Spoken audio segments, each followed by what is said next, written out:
মংগলদৈত মহাধন Mangaldai cancer হস্পিটেলত চাকৰি দিয়াৰ নামত এজন যুৱকে বিলাই ফুৰিছিল ভুৱা নিযুক্তি পত্ৰ বিভিন্ন লোকৰ পৰা লৈছিল ধন আটক হল প্ৰণৱ চহৰীয়া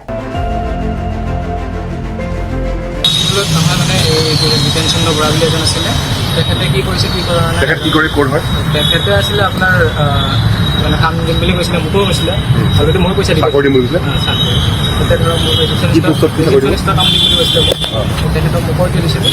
কৈ দিয়াৰ পিছত তেখেতক মই পইচা দি দিছোঁ কিমান দিছে আপুনি? মই 2500 টকা দিয়া আছিলে 2500 টকাত চাকৰি দিব 46 প্ৰাইভেট জব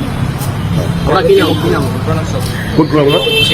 আৰু বিচাৰিছিল নেকি ইয়াৰ পিছত আৰু বিচাৰিছিল এই প্ৰণৱ চহৰীয়া কোন হয় কি কয় প্ৰণৱ সেইজন ল'ৰা কোন হয় প্ৰণৱ চহৰীয়া মই মানে সেইজন